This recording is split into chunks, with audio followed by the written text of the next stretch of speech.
नमस्कार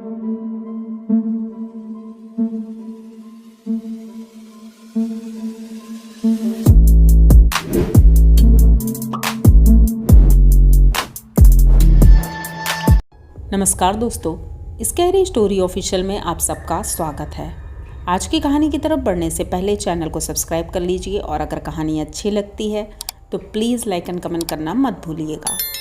दोस्तों, आज की कहानी बहुत ही ज़्यादा डरावनी है, तो ध्यान से सुनिएगा। कहानी है नंदिनी की, और नंदिनी के साथ क्या होता है ये आपको कहानी में पता चलेगा।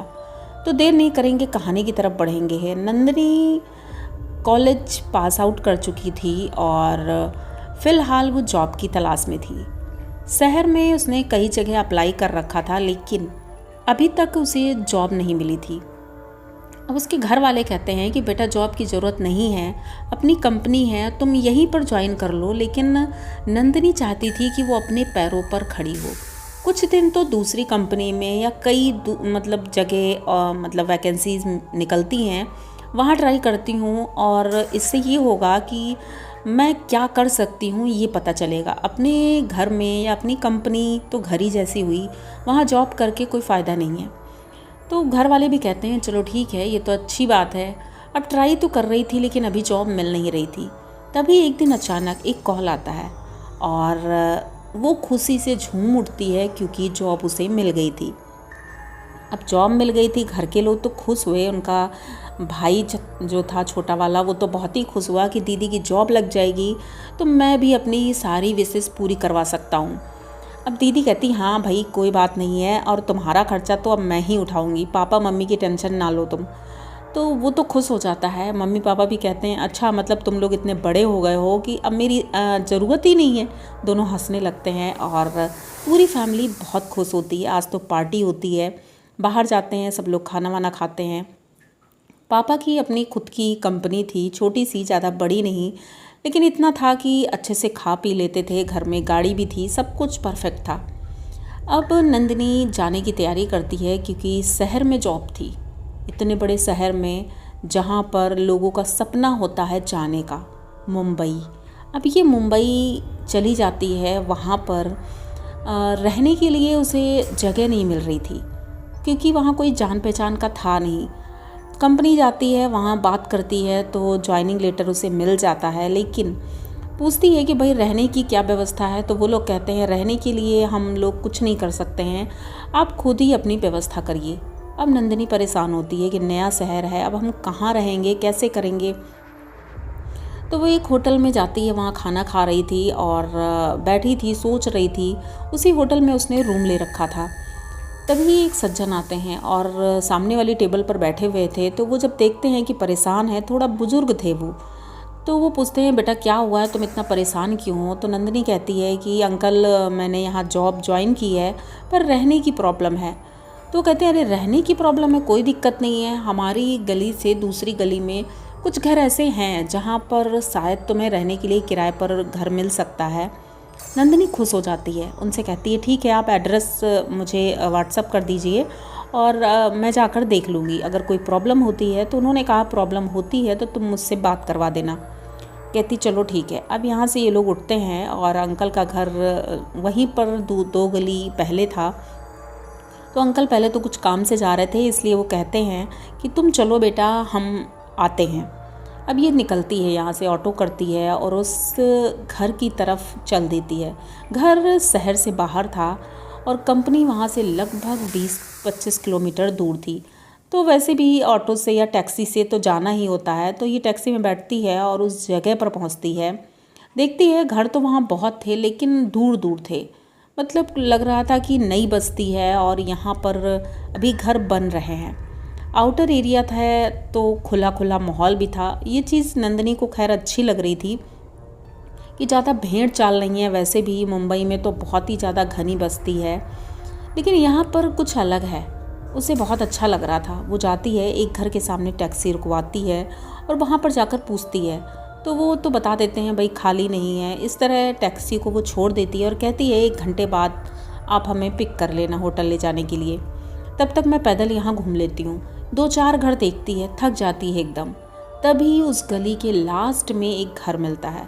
उस घर में ये जाती है, देखती है नीचे मकान मालिक होते हैं, उनसे बात करती है और बहुत दुखी थी। तो वो कहते हैं कि बेटा ठीक है, ऊपर एक कमरा खाली है, अगर तुम इतनी ही परेशान हो तो कमरा देख लो, अगर तुम्हें ठीक लगे तो ले लेना, क्योंकि काफ़ी समय से वो खाली पड़ा है, तो साफ़ सफाई अभी नहीं हुई है, और अगर तुम्हें रहना हो तो हम साफ़ सफाई करवा देंगे। नंदिनी कहती ठीक है, ऊपर जाती है, कमरा देखती है, कमरा ठीक था, नॉर्मल था, उसी से अटैच वॉशरूम भी था। अब नंदिनी कहती ठीक है, शाम को मैं शिफ्ट कर लूँगी यहाँ पर, और आपका पैसा वैसा जो भी वो बताते हैं, वैसे तो कम रेट ही उन्होंने बताया था। तो नंदिनी खुश हो जाती है कि चलो फाइनली बजट भी कम है और रूम भी ठीक ठाक है। तो अब ये जाती है अपने होटल और शाम को अपना सारा सामान ले करके उस घर में आ जाती है। तब तक मकान मालिक रूम को साफ़ करवा देते हैं। नंदिनी खाना वाना बाहर से खाकर आई थी, इसलिए आज तो खाना बनाना नहीं था।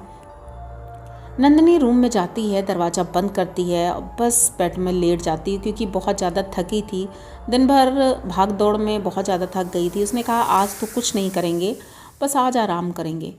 शाम हो गई थी, लगभग वही 7-8 बज रहा था। तो इसने सोचा कि चाय बना लेते हैं। गैस वगैरह सब कुछ थी, मकान मालिक का ही था, उन्होंने दे रखा था, बस अपने बर्तन निकालने थे। तो पाउडर वाला दूध था, इसने चाय बनाई।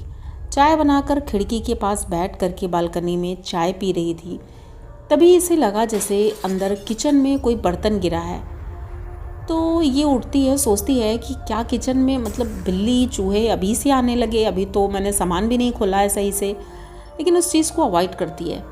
उसके बाद चाय पी करके अब वो अंदर आती है तो देखती है सारी चीज़ें अपनी जगह पर रखी है। तो आखिर बर्तन गिरा कैसे, कौन सा बर्तन गिरा था, ये चीज़ समझ नहीं आती। लेकिन फिर भी वो थक चुकी थी तो सोचती है अब मैं सो जाती हूँ। ये अपने बिस्तर पर लेटती है और सोने की कोशिश कर रही थी। बगल में बालकनी थी तो उसकी खिड़की और दरवाज़ा खुला हुआ था। उसने सोचा वैसे भी ऊपर आएगा कौन, और हवा आ रही थी क्योंकि गर्मी का मौसम था, तो ठंडी हवा बाहर की लेना अच्छा लग रहा था। अभी तक तो कूलर एसी कुछ नहीं था, तो पंखे की हवा से गर्मी लग रही थी। अब वो अपना सेटअप बना चुकी थी सोने का और सोने लगती। नींद भी जल्दी आ गई, लगभग 10 बज चुका था और ये आराम से सो रही थी। तभी इसे ऐसे लगा जैसे बालकनी से कोई अंदर आया है, क्योंकि वैसे भी जब कोई इस तरह हलचल होती है तो हमें पता चल जाता है। तो उसे लगा कोई आया है अंदर और कमरे में टहल रहा है, जैसे कुछ सोचते हुए कोई टहलता है इधर उधर, वैसे कोई टहल रहा है। अब ये एक बार आंखें खोलती है, इधर उधर देखती है तो कोई नहीं दिखता है, तो फिर से सो जाती। सोचती शायद हमें भ्रम हुआ है, नीचे कोई टहल रहा होगा, मतलब मकान मालिक हो सकता है, इधर उधर कर रहे होंगे। थोड़ी देर बाद उनको आवाज़ आती है किचन में, जैसे मसाला कोई कूटता है उस तरह से कोई कूट रहा है। बहुत तेज तेज आवाज़ आ रही थी। अब ये एकदम से घबरा कर उठती है और इधर उधर देखती है, दिखता तो कोई नहीं है। किचन की तरफ बढ़ती है, किचन बगल में ही था, तो वहाँ पर जिसमें मसाला कूटते हैं वो रखा हुआ था और उसमें कुछ पड़ा हुआ था। क्या पड़ा था ये नहीं समझ में आ रहा था, काला काला था उसमें। ये सोचती है यही मतलब ये कहाँ से आया। बस ये देख करके लौट ही रही थी, तभी अचानक से उसके निगाह सामने एक बड़े से शीशे में जाती है। वो देखती है कि शीशे में किसी की परछाई दिख रही, यानी कि कोई उसके पीछे है।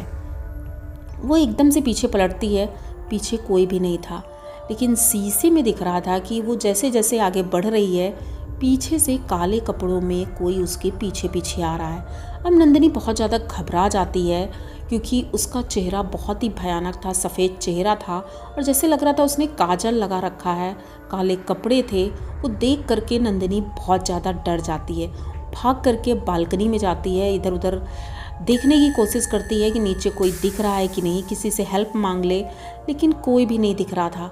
और वो जो औरत थी वो उसके पीछे पीछे आ रही थी, अब एकदम क्लियर दिख रही थी उसे। नंदिनी बहुत तेज़ी से चीखती है और चीख करके बेहोश हो जाती है।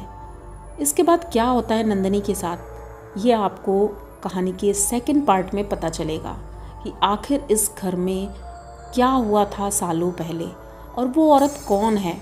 तो ये जानने के लिए आप कहानी का सेकंड पार्ट बिल्कुल मत मिस करिएगा। मिलते हैं सेकंड पार्ट में, तब तक के लिए अगर ये कहानी अच्छी लगी है तो प्लीज़ चैनल को सब्सक्राइब करिए, लाइक कमेंट करिए, शेयर करिए और बने रहिए हमारे साथ। मिलते हैं सेकंड पार्ट में और इसी तरह आपको इंटरटेन करते रहेंगे। अगर डरते हैं तो रात में लाइट ऑन करके कहानी सुनिएगा। तो चलते हैं फिर, तब तक